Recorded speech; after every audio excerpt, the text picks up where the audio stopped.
ప్రభునందు ప్రియులైన మీకందరికీ యేసుక్రీస్తు ప్రభువారి నామములో శుభవందనాలు తెలియజేస్తూ ఉన్నాం. దైవజనులు బ్రదర్ భక్త సింగ్ గారి పరిచర్యలో నుండి దైవ మర్మములు జూలై 22. అలాగే నా నోట నుండి వచ్చు వచనమును ఉండును, నిష్ఫలముగా నా యొద్దకు మరలక అది నాకు అనుకూలమైన దానిని నెరవేర్చును. నేను పంపిన కార్యమును సఫలము చేయును. మీరు సంతోషముగా బయలు వెళ్ళుదురు, సమాధానము పొంది తోడుకొని పోబడుదురు.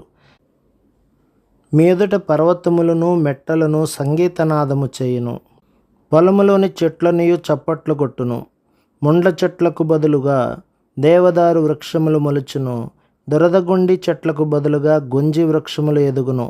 అది యెహోవాకు ఖ్యాతిగాను, ఆయనకు కొట్టివేయబడని నిత్యమైన జ్ఞాపక సూచనగాను ఉండును. యెషయా గ్రంథం 55వ అధ్యాయం 10 నుండి 13వ వచనం వరకు. 29వ శిఖరము. నా నోట నుండి వచ్చు వచనము నిష్ఫలముగా నా యొద్దకు మరలక. మనలో ఎవరితోనైనా దేవుడు ఏదైనా మాట్లాడిన ఎడల అది ఒక దినమున నెరవేరి తీరును. విశ్వాసముతో నీవు దేవుని వాక్యమును అంగీకరించినచో నెరవేరుటకు అనేక సంవత్సరములు పట్టినను అది ఫలించు దినము ఒకటి వచ్చును. మీరు సంతోషముగా బయలు వెళ్ళుదురు. 12వ వచనం.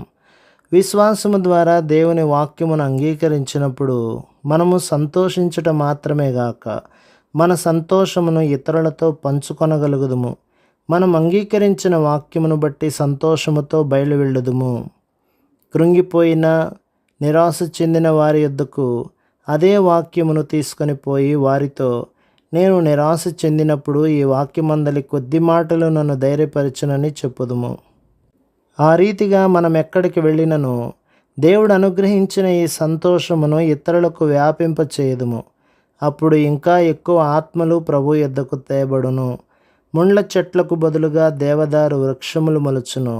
దురదగుండి చెట్లకు బదులుగా గొంజి వృక్షములు ఎదుగును. 13వ వచనం.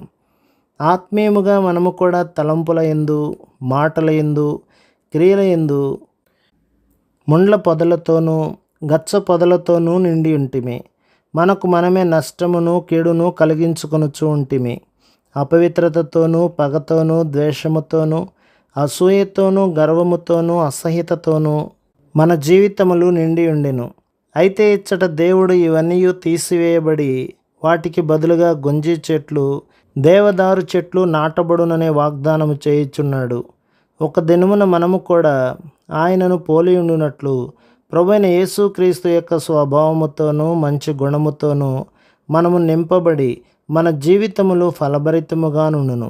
ఈ లోకములో ముండ్ల తుప్పలకును గచ్చ పొదలకును తావివ్వకుండా ఆదరణ, సంతోషము కలిగించు మాటలే మాట్లాడుచు ఇతరులకు సహాయము చేయుచు విజయవంతమైన జీవితమును మనము జీవించగలము.